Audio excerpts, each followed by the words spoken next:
In last week's episode, Vanessa, one of the DJs and committee members of the Singapore Dark Alternative movement, was more than happy to allow our cameras into her home to talk about her goth fashion. But just a few years ago, things weren't so bliss for the 23-year-old student. Well, basically, eating disorder is sort of like addiction to food, and I use food to cope with my emotions. For example, you feel sad, and then you turn to starving, or you turn to eating a lot, or you turn to throwing up and this kind of thing. And basically, it happened because I had no outlet, because I was strange. I was doing, the whole entire reading on my own and listening to my own music and everything, and I had no one to talk to, and it was basically a very lonely thing. So I had no one to turn to, and therefore I turned to the eating disorder. Well, around 16, 17, that was a huge transition period because I was going to JC and everything, and I was very perfectionistic, so I had to have very high marks for everything, and when things didn't go my way, I just freaked out, I could just freak out. So yeah, it was an avoidance, escapism thing that I did. That's why I went to bulimia. The whole gamut, basically. I was anorexic, then I didn't eat, then I couldn't tahan, then I went bulimic. Then it was really, really terrible because your life revolved around food, and it was so horrible. It took your life away from it. That's why I was so glad that I found a group of people I could identify with. But the thing is, when I found SDM, right, I finally realized that, oh my god, I didn't know that this kind of thing existed. It's like, oh my god, I found my people. Oh yeah, you know what I mean? It's like, I found a reason to live.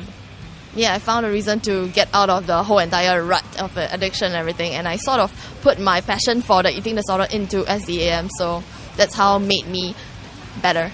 Why didn't you seek professional help though? I did, but the thing is you have to find in your own self to recover.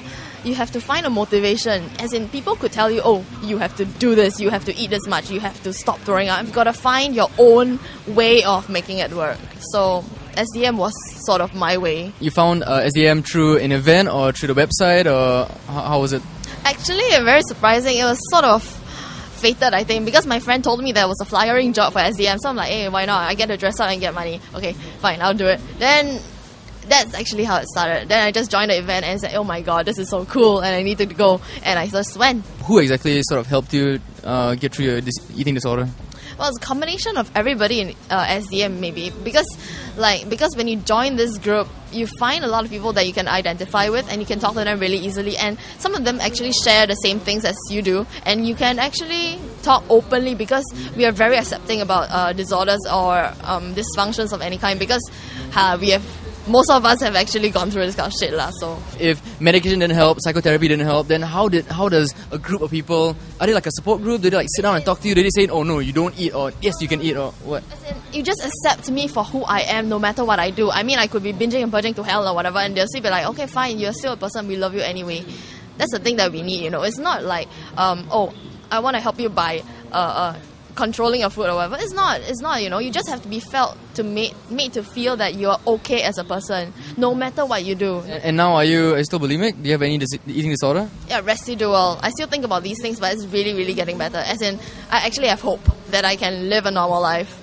As in, last time I was really, really isolating myself and everything. It was really, really bad. Do you think that they have a right to sort of take things into their own hands? No, I don't think so. It's not really a counselling per se. But then we try to be a friend to them and try to talk to them. Because some people, right, when they are going through these horrible things like disorders or whatever, it's a very isolating thing because you never felt understood. That's why you're still stuck here. I mean, if you could talk to people about it, it would be less of a problem, because the thing about disorders, right, it's you think nobody understands, so you don't talk about it, and it gets worse because it's a horrible cycle. Have you helped anyone yourself? Yeah, actually yes, a few people.